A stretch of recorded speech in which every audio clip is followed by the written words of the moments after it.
Hi angels, welcome to Apna online school. I hope you all are enjoying your lessons and even understanding them. So today I am here with one more chapter from your English Balbharti textbook, The Ugly Duckling. So angels ये जो chapter है ये एक duck के baby के बारे में है. तो डक के बेबी को कहते हैं डकलिंग. लेकिन वो डकलिंग कैसा है? वो डकलिंग अगली है. अगली यानी कि वो अच्छा नहीं दिखता है. ये एक स्टोरी हमें इस डकलिंग के बारे में बताई गई है और उसे अच्छा नहीं दिखने के कारण कैसे दूसरे उसके भाई बहन जो हैं उसे फील करवाते हैं कि तुम अच्छे नहीं दिखते हो, और कोई भी उससे बात नहीं करना चाहता, और फिर उसे कैसे फील होता है और बाद में वो कैसे चेंज हो जाता है, उसके ऊपर ये चैप्टर है. So let's get started. Mother duck was really proud of her 6 new ducklings. जो मम्मी डक थी ना, उसे बहुत प्राउड था, उसे बहुत अच्छा लगता था अपने 6 नए बेबीज मतलब डकलिंग्स को देखकर. दे वर सॉफ्ट, वो बहुत सॉफ्ट थी, fluffy and yellow.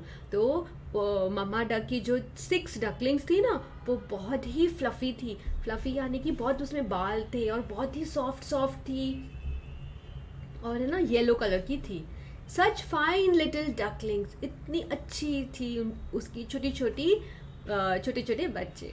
But the 7th one, लेकिन जो डक मदर डक की जो 7th डकलिंग थी वॉज वेरी डिफरेंट. वो बहुत अलग थी.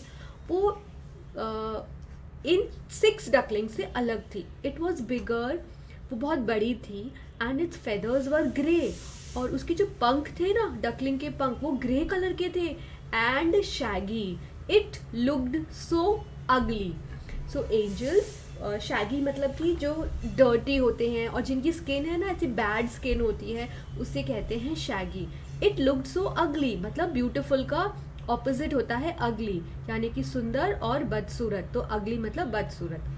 All the same mother duck thought, लेकिन मदर डक ने सोचा, इट्स माई बेबी डकलिंग, ये मेरी बेबी है, चाहे वो कैसी भी हो. शी लव्ड इट डियरली, वो अपनी 7th डकलिंग को भी बहुत प्यार करती थी. But the other 6 brothers and sisters didn't like the ugly duckling, लेकिन जो 6 भाई बहन थे उन्हें वो बदसूरत डकलिंग अच्छी नहीं लगती थी. When it waddled towards them, they turned their backs and ran away. तो जैसे ही वो 7th अगली डकलिंग धीरे धीरे, वैडल मतलब कि जब पानी में डक्स लोग ऐसे चलती है ना धीरे धीरे, उसे वैडलिंग कहते हैं, वैडल. तो वो जब वैडल करके पानी के थ्रू अपने भाई बहनों के पास आती थी ना एंजल्स, तो उसके भाई बहन क्या करते थे पता है? भाग जाते थे. The little ducklings would go for a swim every day. तो वो जो छोटे छोटे भाई बहन थे, जो छोटे डकलिंग्स थे ना, 6 डकलिंग्स, वो रोज स्विमिंग करने जाते थे, तैरने जाते थे. To a lake nearby, एक बाजू में एक लेक था वहाँ पे. The ugly duckling wanted to join the others. तो वो जो अगली डकलिंग थी ना, उसका भी मन करता था कि मैं अपने भाई बहनों के साथ जाऊँ स्विमिंग करने. But they didn't want him, लेकिन वो 6 डकलिंग्स को ये अगली डकलिंग नहीं चाहिए था. They always swum away from him. वो हमेशा जब तैरने जाती थी ना, वो हमेशा है ना दूर चली जाती थी ये अगली डकलिंग से. He was left all alone. फिर ये जो अगली डकलिंग थी वो बेचारी अकेली ही रह जाती थी. The ugly duckling swum better than the other ducklings. मतलब ये जो अगली डकलिंग थी ना एंजल्स, जो अच्छी नहीं दिखती थी, उसको बहुत अच्छी स्विमिंग आती थी, अपने 6 भाई बहनों से भी ज़्यादा अच्छी स्विमिंग आती थी. Which did not please them at all, क्योंकि वो इतनी अच्छी स्विमिंग करती थी उसके भाई बहनों को अच्छा नहीं लगता था. They teased him about his ugliness. वो अपनी 7th डकलिंग अगली डकलिंग को हमेशा चिढ़ाते थे, टीज करते थे यानी चिढ़ाते थे कि तू कितनी अगली दिखती है ऐसे. His only friend was his mother. उसकी मम्मी ही उसकी एक फ्रेंड थी. Other ducks told his mother. तो वो जो 6 डकलिंग्स थे ना, उन्होंने अपनी मम्मा से कहा, all your ducklings are smart. All your duckling मतलब आपकी जो 6 डकलिंग्स है ना वो बहुत स्मार्ट है. But this big fellow looks so different. लेकिन ये जो है वो कितनी अलग दिखती है आपकी जो 7th वाली डकलिंग है. वाई इज ही सो अगली, ये इतनी अगली क्यों है? His mother only said, he is mine and I love him too. वो मेरी बच्ची है और मैं उसे भी बहुत प्यार करती हूँ। At last, feeling very lonely and sad, the ugly little duckling decided to leave the lake. तो लास्ट में ये जो अगली डकलिंग थी, उसने सोचा कि अब मैं यहाँ से चली जाती हूँ, अब मुझसे ये सब देख सहन नहीं होता। So she decided to leave the lake. उसने सोचा कि बस अब मैं यहाँ से चली जाती हूँ। He made his way to the river's edge and swam away with the river. उसने रिवर का जो कोना होता है ना, ये जो कोना होता है रिवर का, वहाँ से स्विमिंग करते करते वो रिवर के एंड तक चली गई। Wherever the poor duckling tried to seek shelter, he found that he was always ridiculed by others. लेकिन ये जो अगली डकलिंग थी, ये सोचती थी चलो मैं यहीं पे अपना घर बना लेती हूँ, यहीं पे कोई शेल्टर ढूंढ लेती हूँ, लेकिन वहीं पे लोग उससे चिढ़ाने लग जाते थे और वो दूसरे लोगों से ऐसे मतलब सब उसे चिढ़ाते थे। स्मॉलर बर्ड्स, छोटी छोटी जो बर्ड्स होती थी या फिर छोटे जानवर होते थे, और इवन ह्यूमन बींग्स, इंसान भी उसका मजाक उड़ाते थे। He became lonelier and more miserable. वो और भी अकेला हो गया और परेशान हो गया। By and by he grew bigger and stronger. लेकिन जैसे जैसे दिन गए वो बड़ा होता गया और स्ट्रोंगर भी होता गया।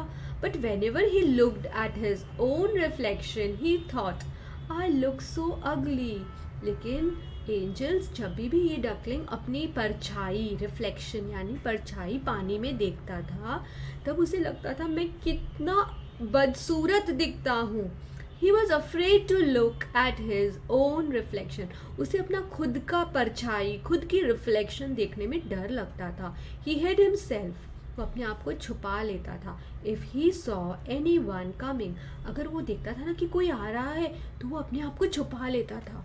वन डे, एक दिन, when he was hiding among the reeds, एक दिन जब वो है ना एक झुंड होता है, reeds यानी कि एक झुंड जैसा होता है, he saw a flock of graceful white swans swim past। तो जैसे ही वो छुपा हुआ था ना, तो उसने क्या देखा, उसने एक झुंड देखा वाइट स्वैन्स का, झुंड देखा वाइट स्वैन्स का जो स्विमिंग करके जा रहा था।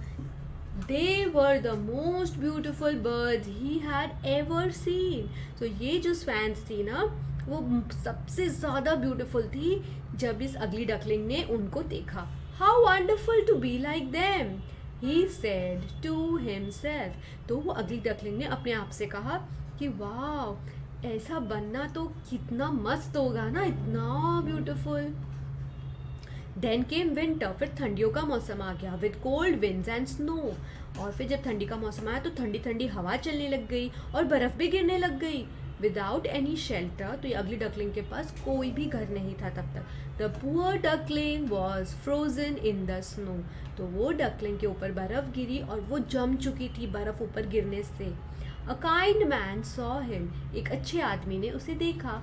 He broke the snow and saved the duckling.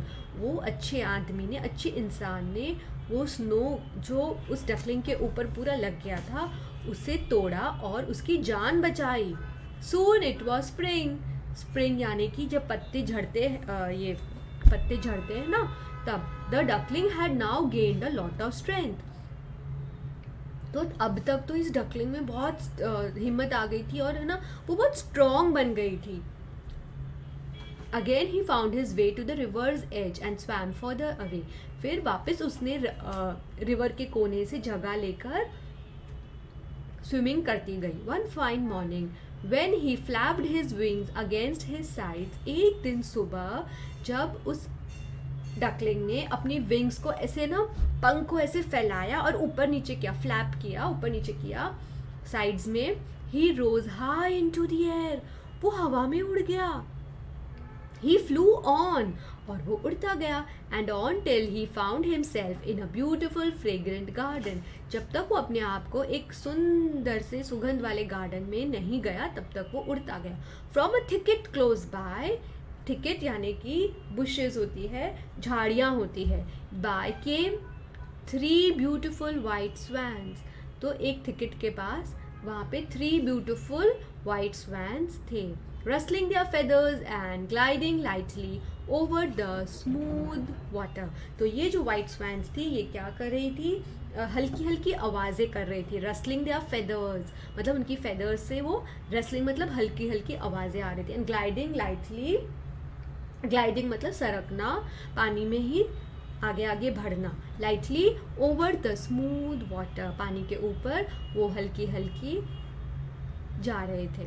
The duckling remembered the lovely birds, फिर डकलिंग को फिर से वो ब्यूटिफुल बर्ड्स याद आ गई। He was afraid to meet them, उसे डर लग रहा था इतनी ब्यूटिफुल स्वैन्स को मिलने से, but he felt a strange longing to be with them, पर उसे मन में था कि मैं इन लोगों के साथ ही रहूं। He made up his mind to approach them, फिर इस डकलिंग ने सोचा कि नहीं, मुझे तो इनसे मिलना ही है, no matter how badly they treated him later on, चाहे वो लोग मुझे कैसे भी ट्रीट करें, पर मुझे तो उन लोगों को मिलना ही है, ऐसा उसने सोच लिया। He swam towards the beautiful birds, वो इन ब्यूटिफुल बर्ड्स के पास स्विमिंग करके गया, and bowed his head down to the surface of water. और फिर इस डकलिंग ने क्या किया, डकलिंग ने अपने हेड को, अपने सर को झुकाया पानी की तरफ। And what did he see in the clear stream below, और जैसे ही इस डकलिंग ने अपना सर झुकाया इन स्वैन्स की तरफ, उसने फिर से अपनी परछाई देखी पानी में। पता है क्या देखा, his own image, no longer a dark grey ugly bird but a graceful and beautiful swan. तो जब इसने अपनी खुद की रिफ्लेक्शन या फिर अपनी खुद की इमेज पानी में देखी, वो शॉक हो गया कि वो पहले के जैसा डार्क कलर का नहीं है, ग्रे कलर का नहीं है, और बदसूरत भी नहीं है, अगली बर्ड भी नहीं रहा, और क्या बन गया है, ग्रेसफुल ब्यूटीफुल स्वैन बन चुका था वो। और ग्रेसफुल यानी कि सुंदर, और ब्यूटीफुल यानी कि बहुत सुंदर स्वैन बन गया था। The other swans swam round the newcomer and welcomed him, और जो वो दूसरे स्वैन्स थे ना, वो जो 3 स्वैन्स थे, वो लोग इसके पास आए स्विमिंग करके और फिर उसको वेलकम किया। The bird that had lived a miserable life, उस बर्ड जिसने एक बहुत ही दुखी जिंदगी देखी थी as an ugly duckling, was the swan after all. तो वो जो एक अगली डकलिंग बन के रह रही थी और कैसे सब उसको दूर भगाते थे, उसे कोई पसंद नहीं करता था, अब वो एक ब्यूटिफुल स्वैन बन चुकी थी। He curved his slender neck and cried joyfully from the depth of his heart. तो उसने उसकी पतली, स्लेंडर यानी कि अपनी पतली गर्दन को ऐसे हिलाया और उसकी आँख में आंसू आ गए, खुशी के आंसू, joyfully from the depth of his heart, अपने दिल से उसके आंखों में खुशी के आंसू आ गए। I never dreamed of such happiness, मैंने कभी सपने में भी नहीं सोचा था कि मुझे इतनी खुशी मिलेगी as this while I was an ugly duckling. जब मैं अगली डकलिंग थी तो मैंने सपने में भी नहीं सोचा था कि कभी मुझे इतनी खुशी मिलेगी कि मैं एक दिन स्वैन बन जाऊंगी। सो एंजल्स, ये एक बहुत अच्छी स्टोरी है जो कि हमें सिखाती है कि चाहे कोई भी कैसा भी दिखता हो, कैसा भी हो, वो मन से सुंदर होना चाहिए, अपने तन से या फिर शरीर से नहीं। So angels, do try to read this lesson again and try to understand, learn new words and try to find out your own answers. Thank you. Bye for now.